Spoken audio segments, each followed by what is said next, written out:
welcome to this training video. In this training video, we'll go and cover the programming of your mind presented by Eric Worre.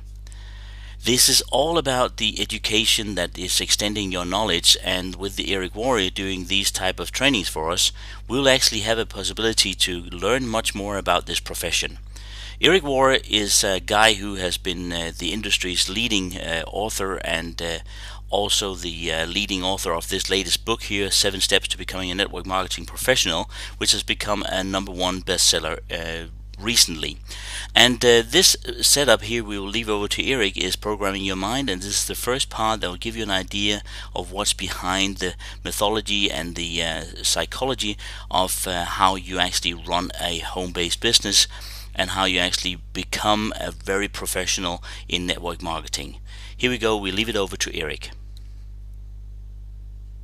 I'm going to show you something that happened in my mind, but would it surprise you to realize that you've been programmed not to succeed in network marketing? Would that surprise you? Starting at the age of 2, family, friends, co-workers, religious institutions, your boss, you've been programmed to fit into somebody else's model. So I want to talk to you about how to reprogram your mind. I want to start this event with how to reprogram your mind for success in network marketing. Does that sound like a good idea? All right. You got it? We good to go? Okay, cool.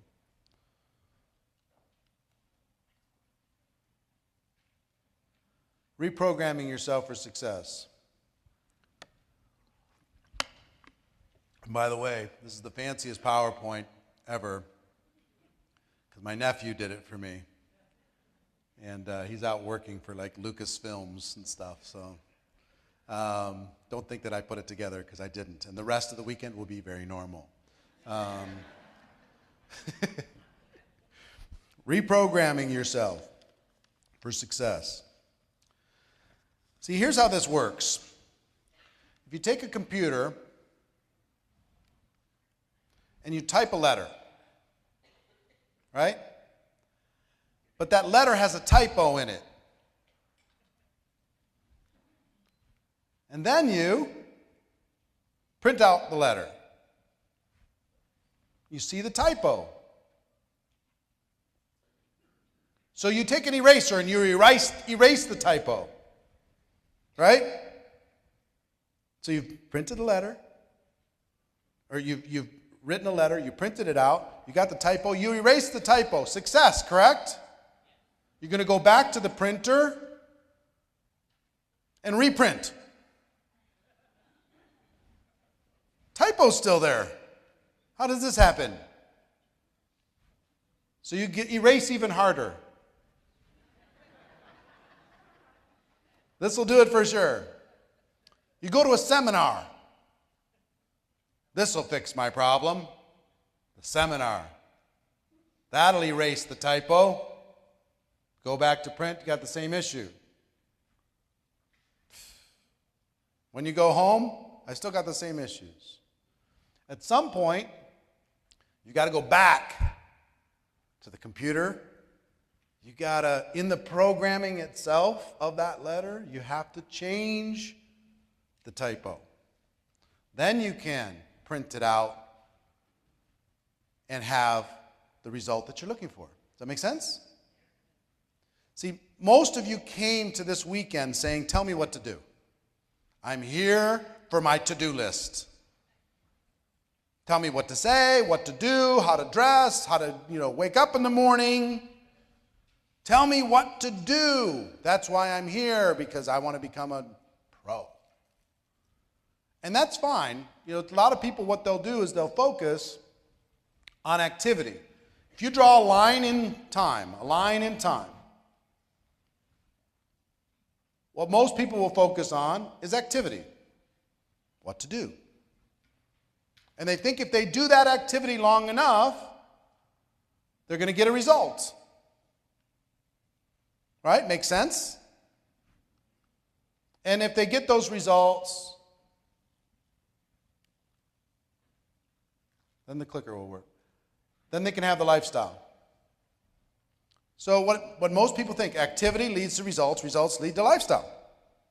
So I need to correct my activity, and if I correct my activity, I will get the results, I will get the lifestyle. That's what this weekend is for. That's what this is all about. If I do this, success is guaranteed. Here's the challenge with that.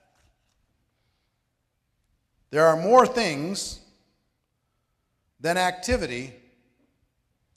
The activity is the printer,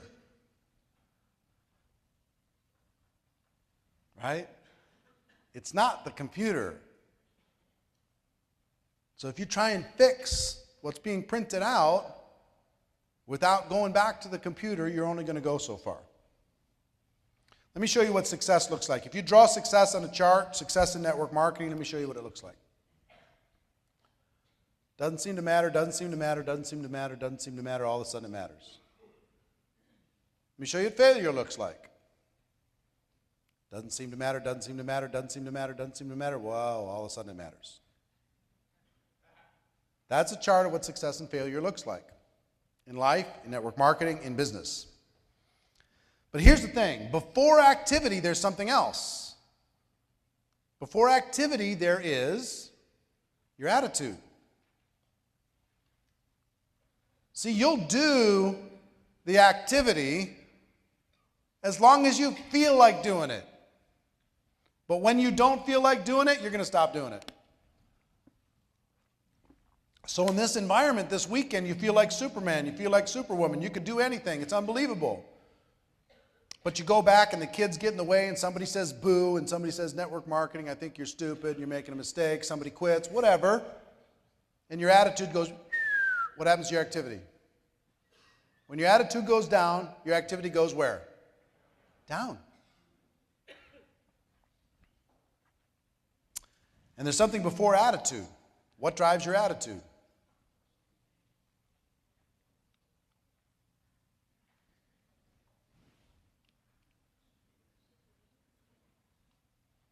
Your thoughts.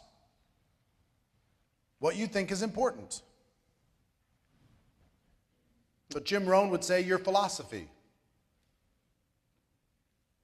Based upon your thoughts are going to drive your attitude. Your basic belief system is going to drive your attitude. If it's important to you, your attitude will be good about it. If it's not important to you, your attitude is not going to be so good about it. And before your thoughts,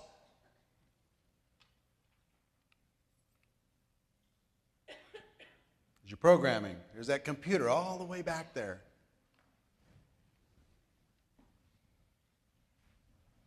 So if you take a look at all of this in a row, you got programming leads to thoughts, thoughts lead to attitude, attitude leads to activity, activity leads to results, results lead to your lifestyle, right? That's how this works when it comes to developing a life inside of network marketing. That's what it looks like. And almost no one deals with the left side of that line.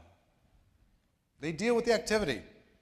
And we're going to give you a lot of that this weekend, but I want you to be thinking about the left side of the line because the left side of the line is what's going to drive your success. Activity is fourth in line, not first. If you wonder why you cannot stay consistent with your activity, you're mad at yourself, you're beating yourself up because you just can't stay consistent even though you know you should, this is why. Your programming has an error that we need to adjust. And it might just be a typo. It's not that there's something wrong with you. There's just a typo that we need to change so we can get a different output. We've got to fix the programming to fix the errors. So let's talk about what creates programming. What creates programming? This core level.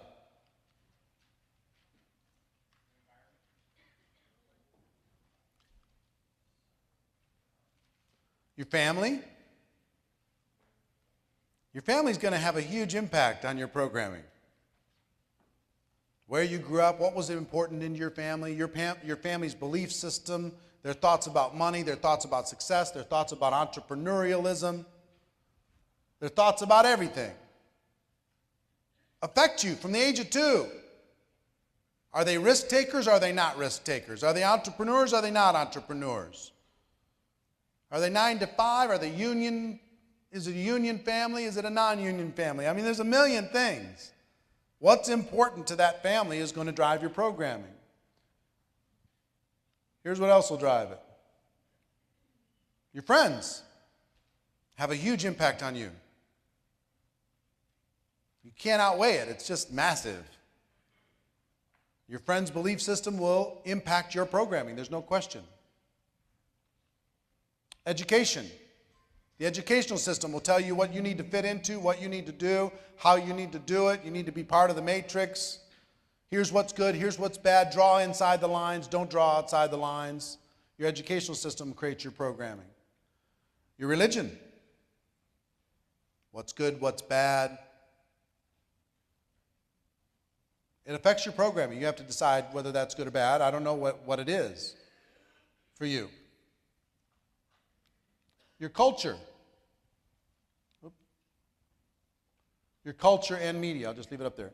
Your culture. If you're from Egypt, do you have maybe a different programming mindset than somebody from Australia?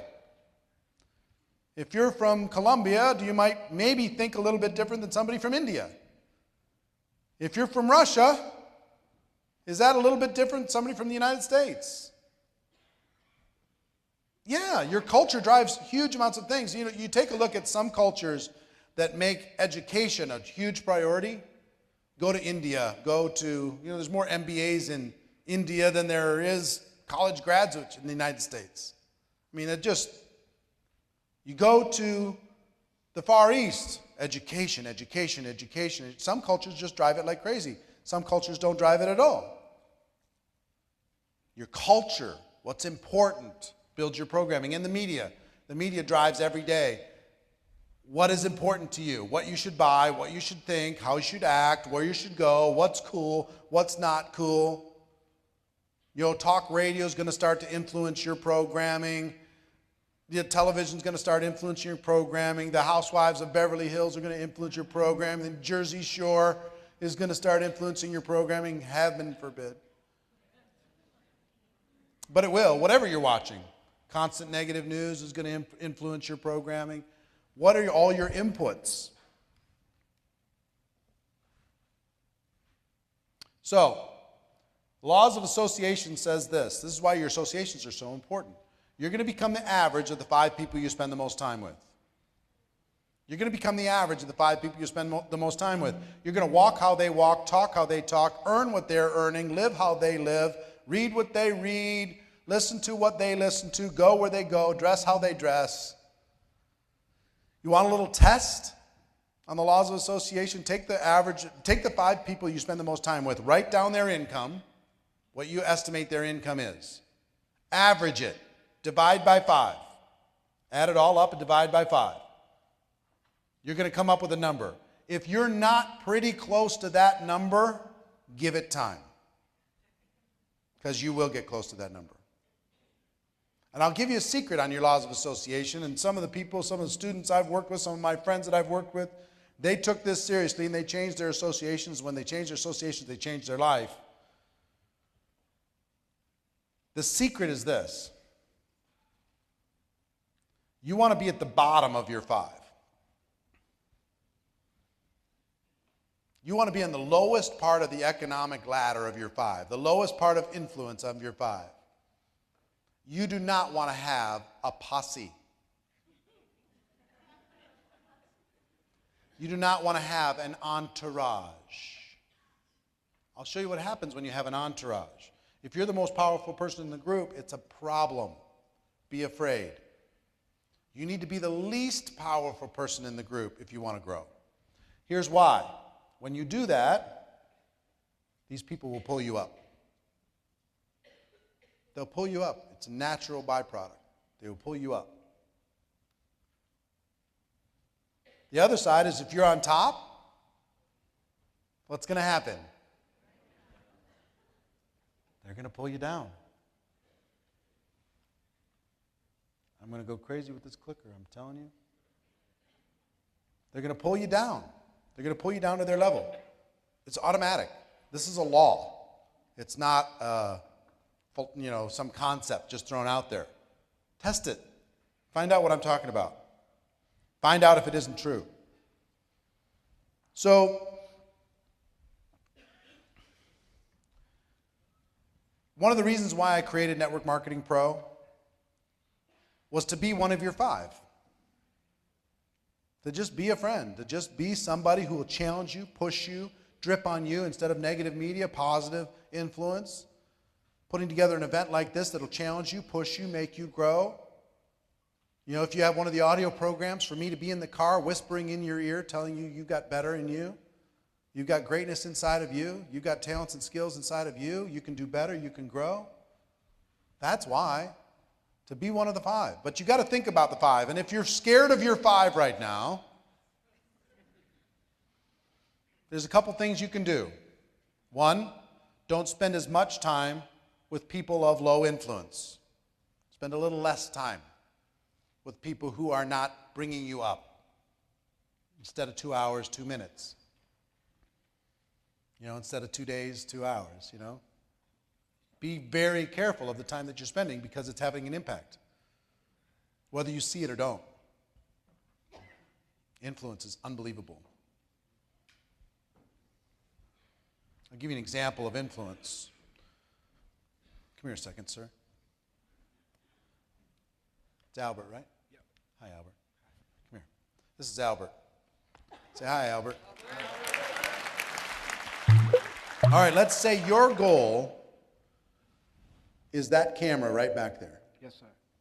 And I'm just one of your 5. Okay? And I'm going to walk with you on that path. Okay. And you're going to go to and you're focused on your goal. Okay, I want you to stay focused on the goal. And I want you to start slowly walking towards your goal. Okay? And I'm with you. I say, Albert, there's a really good movie out that we want to see. And keep going. You got your dreams and your goals. And there's this great barbecue place I want to go check out. And do you see this magazine? This really cool magazine. Look what happened to Paris Hilton. It's unbelievable. And look, a bird.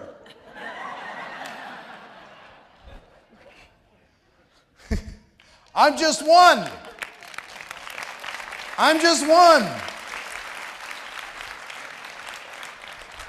Now come here, Albert. You think I'm joking? You think that's not real life?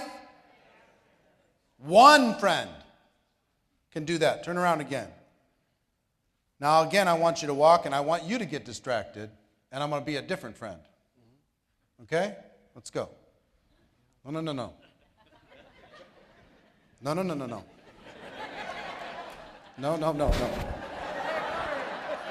Dude, no. We're going here. Got it?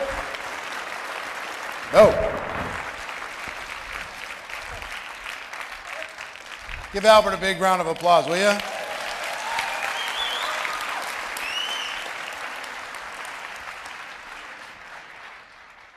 So of those 2 types of friends, what are your friends like? Are they the ones that will force you to stay on track to your dream, or are they the ones that will not only allow you to go off track, but will help the process? You got to take inventory.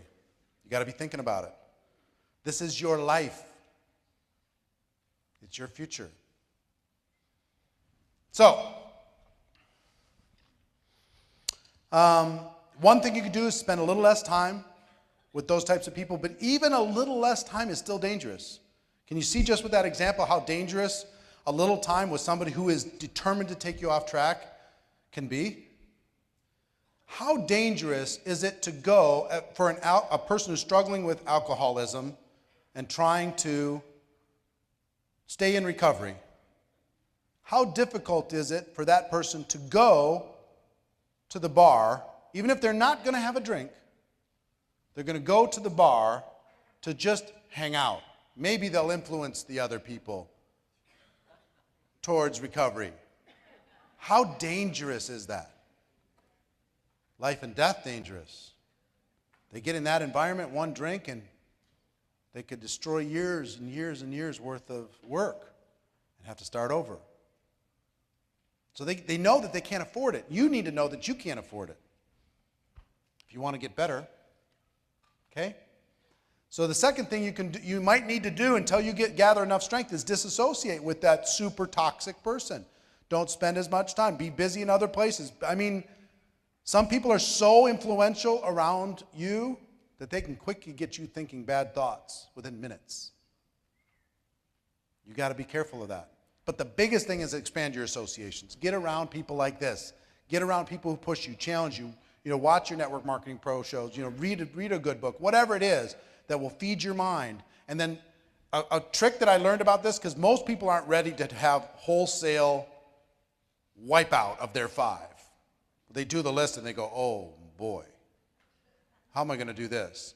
Here's what I know. About every 90 days, one of your 5 will change. About every 90 days. Somebody's going to get a new job, or somebody's going to move someplace else. Somebody's going to break up and not be part of the circle, break up with their significant other. Somebody's going to have a new boyfriend, new girlfriend, whatever, and it's going to shake up your 5. A new neighbor's going to move in, an old neighbor's going to move out. Something's going to happen. When that happens, consciously choose who you're going to try and put in your 5 in that spot. Don't let it just fall in on convenience. Okay? Really important. All right. So how do you change? How do you change? How do I change the slide?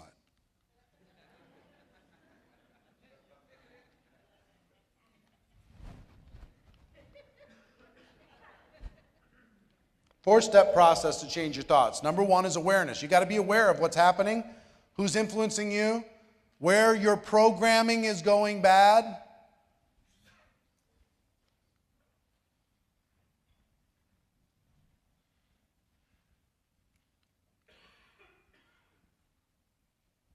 You're killing me. Number 2 is understanding. What do I mean by understanding? What I mean by understanding is, where are the repeating patterns in your life? Once you raise your awareness, you got to be thinking about your understanding. And understanding, here's what I mean by understanding. Where's my repeating patterns? Every time this happens, then this happens. Every time I get a little bit of money, then this happens. Every time I build up a little group, then they fall apart. Every time I am focused at an event, I go home and I lose my focus. Every time, every time, every time. What's the repeating pattern in your life? 3 is going to need to be disassociation from the negative influences that are contributing to that. And 4 is reprogramming your mind. Working to reprogram your mind.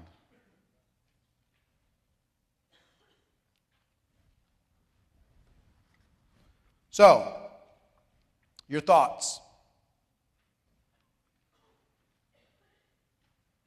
It's like, I heard Jim Rohn say, it's like we have a mental scale to determine what's important to us. On one side of that mental scale, we have life's distractions. And most of the time, life's distractions win. Your old programming wins. But here's what happens. We get an idea, we put it on our mental scales, and if that idea is more powerful, heavier than life's distractions, then we're going to take action on that idea. If it's not, if it's lighter than life's distractions, in other words, our programming says it's not that important, then we're not going to take action on that idea. As simple as that. If the idea is heavier, we take action. If the idea is lighter, we don't take action. That idea, how we think about that idea has to do with our programming and what we're feeding our mind. Tradition, etiquette, values, that can drive a lot of your thoughts. Your culture.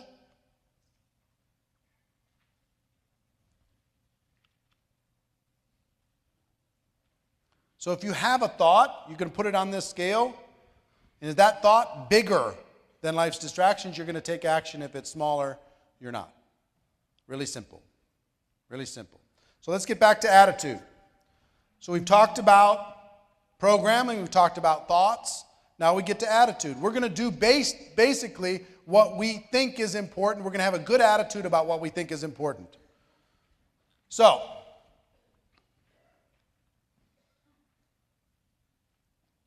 you know what I'm just going to say next? I'm tired of clicking this thing. Okay?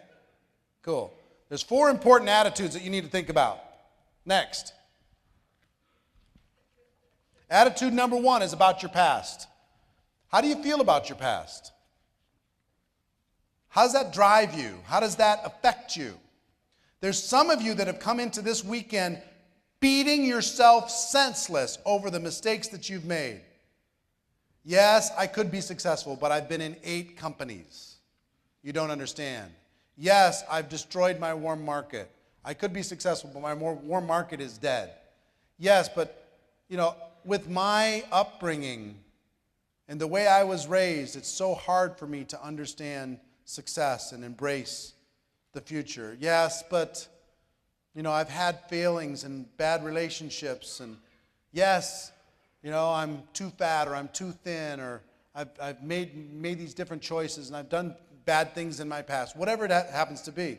What I want to say to you is use your past as a school. Go to school on your past. It's led you to where you are today.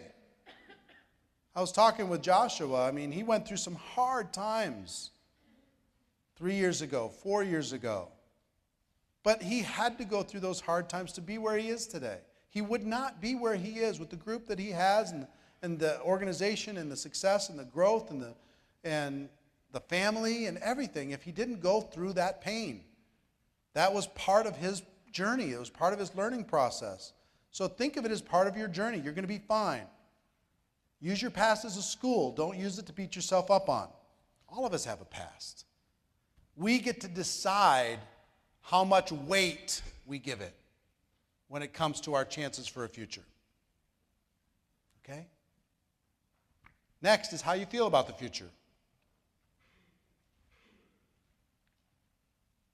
You're going to be pulled in one of 2 directions. And I can tell, talking to a person for 5 minutes, which direction they are focused on. If I talk to somebody for 5 minutes, I can say they're focused on their past and they're living there, or they're focused on their future. They're focused on what they did, or the failings they had, or the success that they had in the past. And they're not willing to focus on the future. One person that I'm really proud of, his name's Jim Faubert. Jim Faubert. Anybody heard the name Jim Faubert? Jim is a legend in network marketing. A legend. First person to make $100,000 a month in a breakaway compensation plan back in the early 80s with Herbalife. 3-level payout. $100,000 a month. 1982, 83, whatever it was. Had that huge success, had some things happen. He went off, started his own company, had some problems with that company, had a partner in Mexico that stole his company from him, filled out false papers and ended up owning the company, which is still a successful company today. Jim was left out. And Jim lost his way. He lost his way. And he will tell you this. Jim became what anyone would call an MLM junkie. He was in 40, 50 different deals. Every few months he'd be talking about some other thing. And everybody said, what happened to Jim? And about 4 or 5 years ago, he had a revelation. And he decided, and he was living where? In his past. But don't you understand what I did and the success that I had and all these things? And he was trying to chase the past for 20 years, or 15 of them. And he decided, it was a spiritual experience that he had. He was broken to his knees, literally. and said, you know what? I'm going to let go of the past. I'm going to take the good. I'm going to let go of the bad. I'm not going to look there anymore, and I'm going to focus on the future. You know what else I'm going to do? I'm going to put my work clothes back on. I'm not going to pretend that I had some resume that entitles me to something. I'm putting my work clothes back on, and I'm just going to pick a company, and I'm just going to work. And I'm going to do what I know how to do, and my future is stronger than my past, and I'm going to make it so. And he started with no special considerations, no organization, having this reputation as a junkie, all of this stuff. And today he makes and he's just built it step by step by step by step by step by step. And today he's got a very successful organization. I think he's making about $70,000, $80,000 a month. 4 years later, he changed his focus. Some people get hurt in MLM. I've been hurt. I've had my heart broken.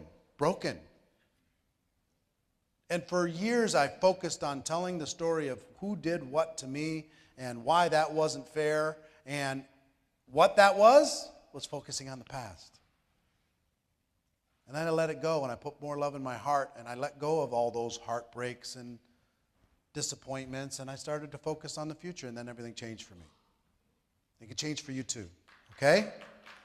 All right, good. Next, please. How you feel about each other is really important. How you feel about the past is one thing. How you feel about the future is another thing. How you feel about each other. We need each other. We need to care about each other. Care about the people in your organization. They're not just the ends to or means to an end. They're people with hopes and dreams and lives. And when you change how you feel about each other, knowing that we all need each other and you're not so cool and you're not the most amazing thing ever.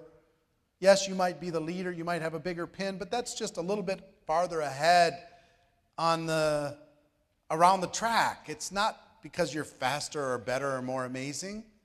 Your job is to transfer that belief to that next person, to care about each other. Also, I would say, can I give a commentary on network marketing, the network marketing profession? There's a lot of friendly fire in network marketing. We take enough shots from the world being ignorant and judgmental and harsh. We don't need to take it from each other. I understand that you might be proud of your company. I understand you might be mad that somebody left your company, went someplace else. I understand that you might be irritated at seeing somebody bounce from thing to thing. But what I would ask you to do is have a different level of maturity. I have a dear friend who thinks anyone that's not in his downline, who's been in more than one company, is an MLM junkie. If they're in his downline, he'll ignore it. He'll give them a pass because, they're in his downline. But anybody outside of his downline, if they've been in more than one deal, they're an MLM junkie. Really? He's been in 6 deals. I'm glad he's successful now. I am. I'm glad. Jordan Adler went through what? 12 companies? Never signed up a single rep. What would you call him? MLM junkie? Today he makes $1 million, $2 million a year. He has a good life. He needed to find his way. We don't need to take shots at each other. We need to support each other. And there were times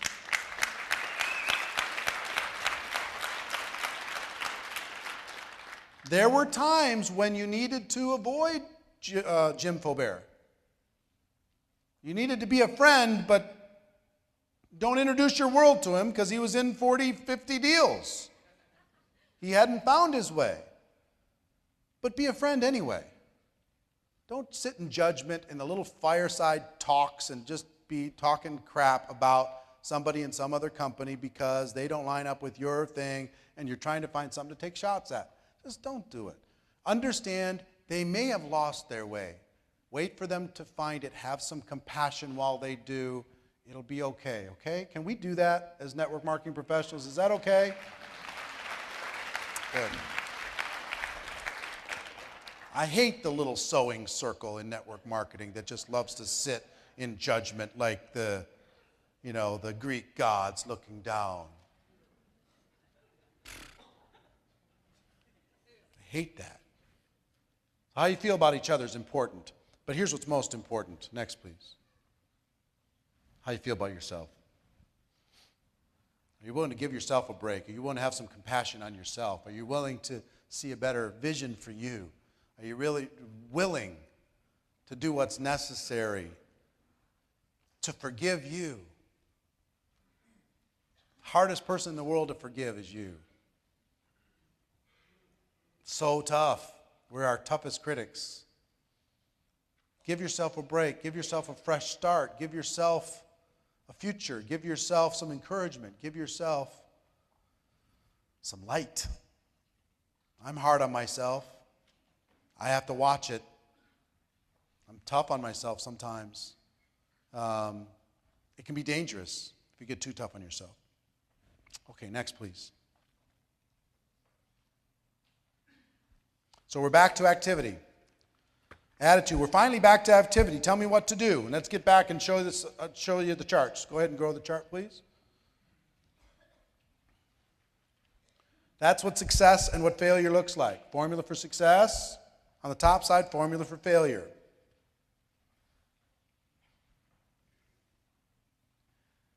And here's the thing that's a fake out. When you look at this chart, when you start that line in time, the line in time,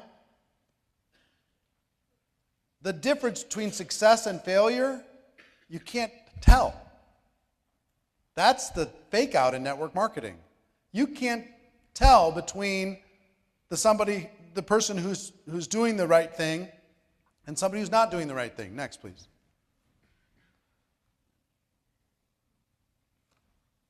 Let me give you the formula for success and the formula for failure. If you want the formula for success on top, it's a few simple disciplines practiced every day. The formula for failure on the bottom is a few errors and judgments repeated every day. It's just little tiny things. The successful person does those few simple disciplines. Why Jim Faubert succeeding today? He's doing the few simple disciplines, and he's not repeating those few errors in judgment, and over time, that's turning into a future for him. If I was to interview the top earners in this room, they will say it's just a few simple disciplines that I repeated over time. And it's a few errors in judgment that I avoided over time. That's what got me there. Next, please. So if a person does the activity on the top, one person, hands out a tool in the last 24 hours. Next. And the other person doesn't. You can't tell the difference. They both come into this room. Some of you have passed out a tool in the last 24 hours. Some of you haven't, and I can't tell. I don't know who did and who didn't. Somebody used the product, next. And somebody didn't. Can't tell. Don't know today. I might know in 3 months. I might know in 30 days. I might know in 2 weeks, but I can't tell today. Somebody attends the meeting, next. And somebody doesn't. Somebody does a 3-way call with a prospect, next. And somebody doesn't. Somebody has a home meeting, next. And somebody doesn't. You almost can't measure in that short period of time. Somebody doing the action and somebody not doing the action. So it seems like it doesn't matter that much. So you are tempted to stop doing it. Because the other person's having fun and you're not. You're doing the discipline, they're doing the error and judgment, they're having fun. You have delayed gratification, they get instant gratification. Well, who would prefer instant gratification? Everybody. Next, please. Next. Next. Next. Next. All right. See that top line? Here's what I will tell you. If you do this, it's going to be lonely. And if you stay on the discipline side, it will be uncomfortable for a period of time. the disciplines every day when nobody's watching, nobody's in the room, nobody's patting you on the back, nobody's encouraging you, nobody's, telling you to go get it, nobody's checking up on you, nobody's watching, it's going to be uncomfortable. Next, please. And at the same time, the people who are engaging in your business, in the errors and judgment, it's comfortable. They're hanging out, they're having fun, they're going to the parties.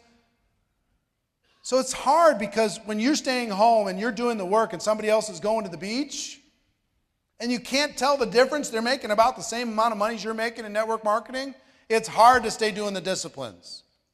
It's hard. Next, please.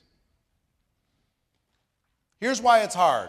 For every 20 people, even in your business, 19 of them are following the errors and judgment. Next. 1 are following the disciplines. 1 out of 19. So do you feel sometimes that you're weird in network marketing? I guess I'm just different because other people in network marketing, they're not doing what I'm doing. I'm doing the home party. They're going to the movie. I'm making the calls. They're reading a magazine.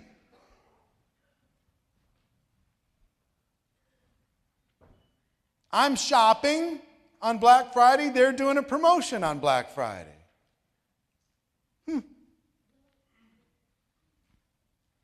Here's how I know somebody's in the 19. You want to know how you can figure it out? Because they don't wear special clothes, but they do special things.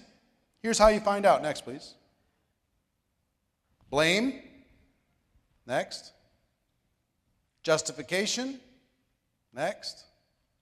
Complaining.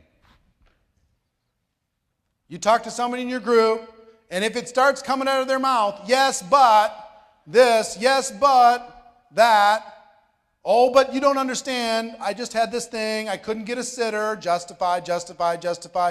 My upline wouldn't help me. I couldn't find anybody for a three-way call. Blame, blame, blame. Well, if the company would just open up in this other market, or if they'd improve this product, or if they'd change this price point, complain, complain, complain. The people on the top end of that curve, the 1 out of the 20, they're pretty quiet when it comes to that stuff. They're too busy working to be complaining. So if you find yourself, but hey, somebody's got to complain, otherwise nothing gets changed. Justify, justify, justify. Let it go. Get to work. Company will figure stuff out. They know what the issues are. They don't need you to point it out. Trust me. They know what needs to happen. On the top side, next, those people just take responsibility and they keep doing the thing and doing the thing and doing the thing and doing the thing when it doesn't seem to matter and nobody's watching and nobody cares. And here's what happens on the error side. They keep complaining, they keep justifying, they keep blaming, they keep going through that process, saying, I'm in network marketing, I want a future too. And here's what happens. What started to feel comfortable, next please, becomes uncomfortable. Becomes uncomfortable. That's when they quit. They didn't do the discipline, didn't do it, blame, justify, complain, blame, justify, complain, errors and judgment, errors and judgment, errors and judgment, errors and judgment. They fall off the face of the earth and they're done, they quit. But when they quit, they're very good at justifying it because they reach out to the other people in their circle of friends who are in the 19, and they say, well, what do you think happened? And the rest of the 19 say, it's not your fault. We're thinking of quitting too. You can only do so much. We gave it everything we had, didn't we? No. You went to the beach. You went to the movies. You went to do everything necessary to avoid doing the work and following the disciplines. Or maybe you did the disciplines for a few minutes and then you lost faith. Because here's the thing. You know the saddest thing in the world of network marketing? See where the green drops are? A person goes that far doing the disciplines and they don't see that big a difference between them and the failures, and they say, enough, I'm not doing the disciplines anymore. I mean, this is crazy. And they give up there and they join the 19. And they say, you know what, you're right. When they're a few disciplines away, a few steps away from freedom, that's the biggest heartbreak in network marketing. See, some people say the formula for success in network marketing is to never quit. Not true. You can stay on that failure line, not quit, and still fail. You have to stay in the game. That's the only thing that'll guarantee that you don't succeed is if you quit. But to succeed, you must commit to the little disciplines practiced every day to be able to create a future for yourself, because what was comfortable with the errors became uncomfortable. Next, here's what happens to the other side. What was uncomfortable becomes comfortable. My $1 million earner friends would tell you that's true. My 6-figure earner friends in the room would tell you, you know what, that's right. It was lonely, it was lonely, it was lonely. I had to find some other people on the discipline side that would give me some encouragement and be my friend and tell me that I'm on my right path. I had to surround myself with the right people, but now my life's good. John and Tiffany, where have you guys been in the last 2 weeks? Cayman Islands? Pretty nice, right? And then like 3 weeks ago, you're in Vegas, having fun. Life's pretty good. Life's pretty good. How much you make last month? $280,000.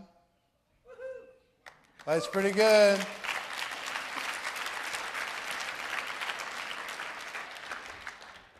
But when you were starting, were you taking some arrows? Were there some days that you weren't quite sure? Were there some days when people were trying to drop seeds of doubt in your mind? Were there other people on the errors and judgment path while you were on the disciplines path? Was it lonely some days? There's no question. But is it comfortable now? Yeah. Don't stay too comfortable. Don't stay too comfortable. Balance it out. Balance it out. Still learning, still growing, still achieving, right? All right, next, please. Is this helpful? All right. Let's talk about results. You know, activities lead to results. Repeating patterns going to lead to what you need to do. Results, if we go back to the timeline, you got programming leads to thoughts, thoughts lead to attitude, attitude leads to activity. Doing those little things when nobody's looking, nothing seems to matter, long enough until it gets comfortable, that's going to give you some results.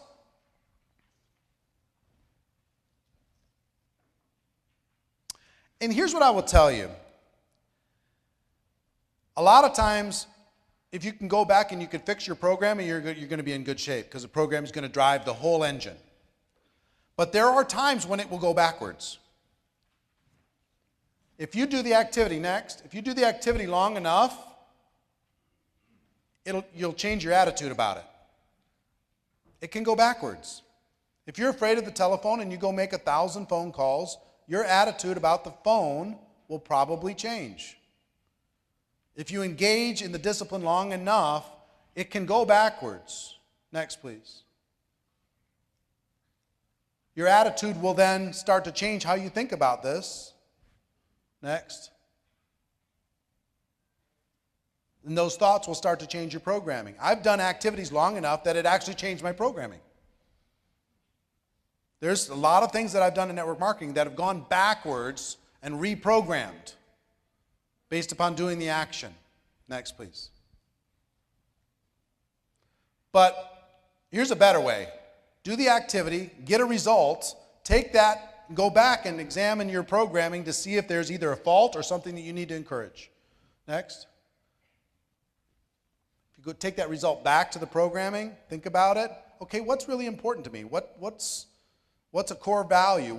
Maybe this weekend can help to shift some of that. Next, please. What most people get stuck in is this loop. They have a good attitude, they do the activity, they get a bad result, they go back and have maybe they don't do the activity, they wait. Their attitude is the thing that just drives this little loop, and they get stuck, and they don't ever go back and fix anything. Next, please. So now you get a good result, and the results are a byproduct of programming, thoughts, activity, and attitude and activity. That's what results are a byproduct of. It's natural, right? It's not just the activity, it's the rest of those things. Next. Lifestyle. Results allow you to go to the Cayman Islands. Results allow you to give to the causes important to you. The results allow you to care for others. The results allow you to have freedom. Live the life that you want. But there's a difference between just having money and having freedom. I will tell you this too. Results are an output. They're the print. But if your programming's messed up, you won't be able to keep what you get. Even if you're in the right place at the right time. I've dealt with this my whole life. I still have programming flaws in me about retained wealth. I do. I'm still working on it. I don't know if it's, I feel like I don't deserve to, because I've earned millions and millions and millions and lost or given away or spent, whatever, millions and millions and millions. By now, I should have $20 million in the bank. I do not. Why? Programming. Programming. So you can get some results, but that's going to, your lifestyle is also going to be dependent on your programming. You can be a person that has a lot of money, doesn't have a good life. You can be a person that has balance and lives a big life, or you can be a person that gets a lot of money, spends a lot of money, doesn't ever have anything. Always living in crisis mode because you're addicted to it. That's part me too.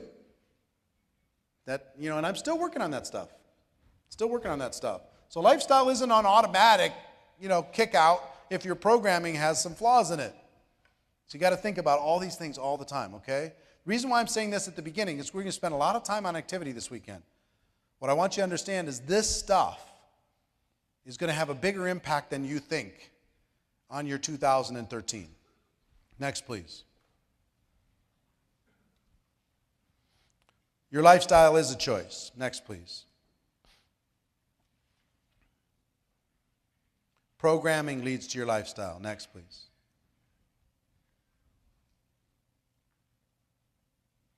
Disciplines. When you talk about the disciplines, you talk about those 7 things, or you talk about the things you're going to do every single day. There's only 7 basic disciplines that you need to learn, and we're going to talk about this weekend. Discipline number 1, finding people to talk to. That's a skill. It's a discipline, finding people to talk to. Number 2,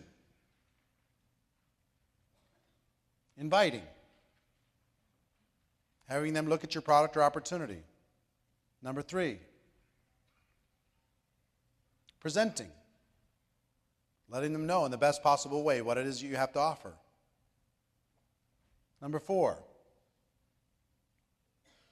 following up. It takes 4 to 6 exposures for a person to make a positive decision on average in our business. It's not just a one-time thing. Number 5, closing, helping people make a decision to become a customer or distributor. Number 6, helping a brand new person get started. Helping them join your business in the best, most efficient possible way. And number 7, building for events. Those are the 7 fundamental skill sets. When you read the book, that's what you're going to find is the 7 fundamental skill sets. You learn those skills, you'll be fine. Everything, there's leadership, there's other things you can add to it, but what you will find is if you learn those skills, you're good. If you don't learn those skills, you're going to keep repeating patterns until you do. Luck, timing, and position can go away for you, and you can step into a greater level of ownership of your life. Next, please. Let me show you something. You see this? Programming leads to thoughts. Thoughts leads to attitude. Attitude leads to activity. Activity leads to results. Results lead to lifestyle. I want to show you what this really is. You've seen it in a timeline, but here's what this really is. Next, please.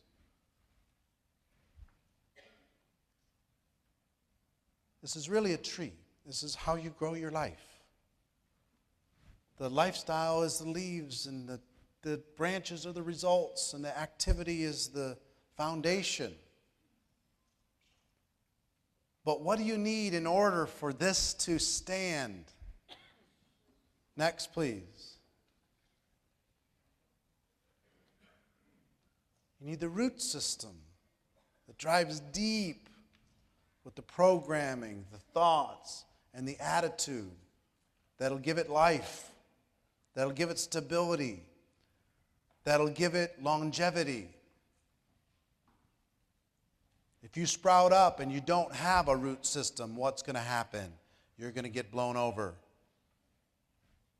If you focus on the programming, the thoughts, and the attitude, and we will drive the activity today to build a solid redwood tree. And then those results are going to start to sprout out.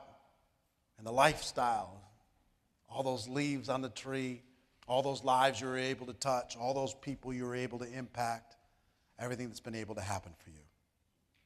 You ready for that? Yeah. All right.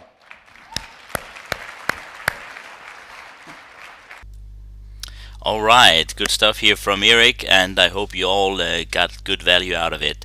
You can now tick off this first video of this series of videos of the Getting to Know the Network Marketing Pro training sessions, and the next one here is GoPro's #1 video, which is covering the first of the 7 steps in becoming a network marketing professional, finding prospects. So go ahead and look into that video. Talk to you soon.